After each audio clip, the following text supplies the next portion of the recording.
Hello there. I'm going to answer this question in one sentence. Then I will go on for the rest of the episode to explain what that one sentence means. What is love?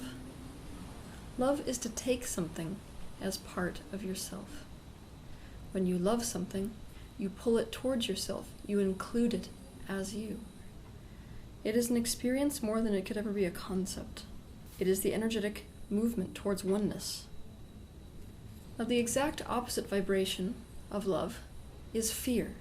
To fear is to push something away from yourself, to disinclude it.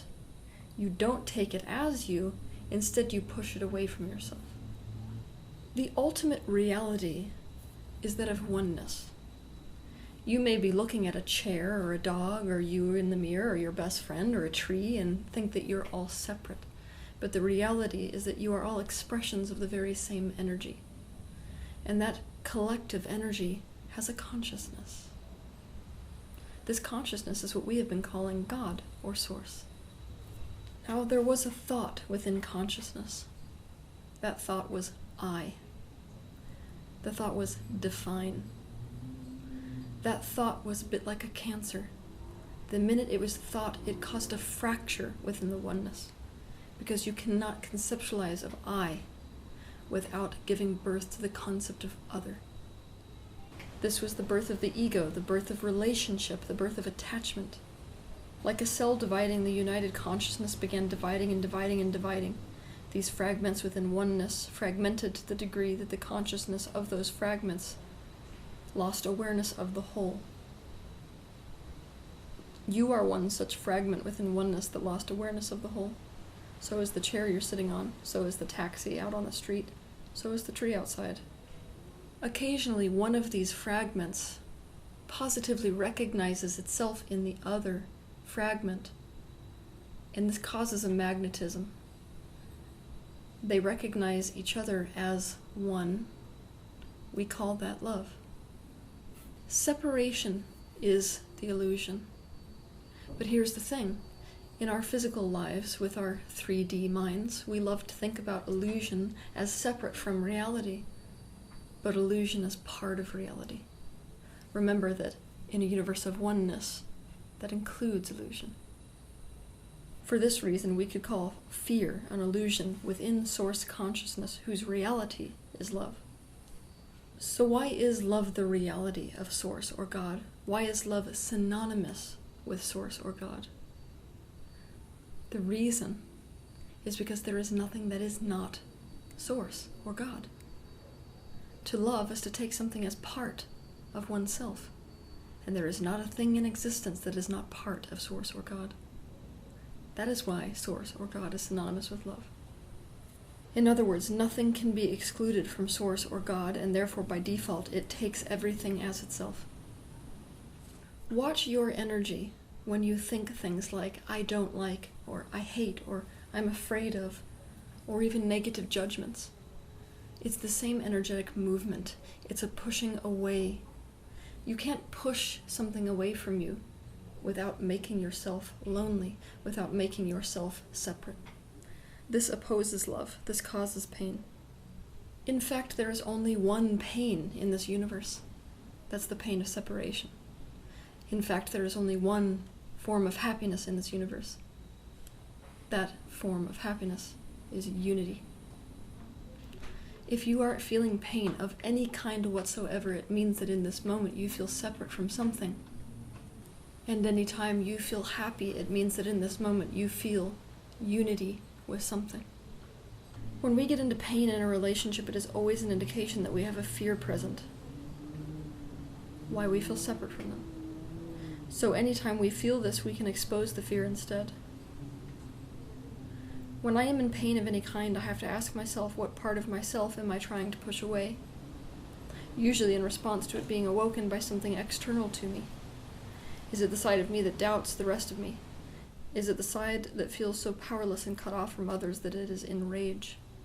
Is it the side of me that doesn't feel like it is good enough?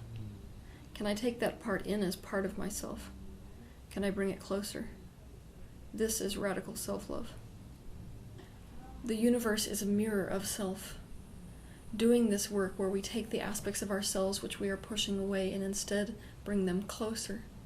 This creates not only unity within ourselves, but because the world is a mirror, unity within the external as well. We cannot love an aspect of ourselves that we are pushing away without simultaneously loving whatever is triggering us to push that thing away. For example, a war triggers the aspect of you that feels powerless. You want to get away from that part of you, but by bringing it closer, taking it as yourself, your resistance to the war is decreased by proxy, and that ends the war, because the war itself is resistance. Or let's imagine that somebody in your life is much more accomplished than you are. By virtue of stepping into their presence, it's automatically going to call up two aspects of you. The first is the aspect of you that feels like it is never good enough. The second is the aspect of you, which is the perpetrator telling you you're never good enough, trying to make you good enough, the one that's hard. That external person is going to mirror for you both aspects that are within you, both aspects that you're desperately trying to push away from yourself. They mirror the split, the two fragments within you that are standing opposite of each other. By seeing that both fragments actually need to be loved, to be brought closer, it becomes possible to imagine doing so. By doing this, you love them, and by loving them, you are in fact loving the other person external to you that mirrored them. Meet the need of the disintegrated self. The disintegrated self is any aspect of you, internal, or any aspect of the world external that you push away from yourself. What does that aspect need in order to be brought closer to you, or closer to the whole? This is your work in the world. One of the easiest love practices to take on is looking for similarities. When we are not in a practice of love, our mind is constantly searching for the difference between ourselves and other people. It is constantly separating you from everything and from everyone. So the antidote to this is to look for your similarities. How am I the same as this thing in the world, especially those things that I'm pushing away from myself? What part of you are they an embodiment of? You as a singularity cannot love something and hate it at the same time. It is only possible that a part of you can hate something and another part of you can love something. But see right there, you yourself have to be in a state of disintegration to love and hate something at the same time. If you want to be loved, you should know that one of the greatest barriers, if not the greatest barrier to being loved, is inauthenticity. In a state of inauthenticity, you don't even offer the truth of yourself up to someone so that they can take it in as part of themselves. By not being authentic, you are keeping yourself separate. You're not even giving other people the opportunity to love you. The universe's heart is broken into different things and people.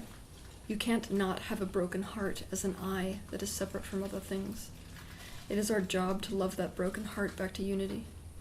When we love anything, including an aspect of ourselves, because we are a part of God or Source, we are in fact part of Source or God coming back from a state of disintegration into a state of integration, oneness.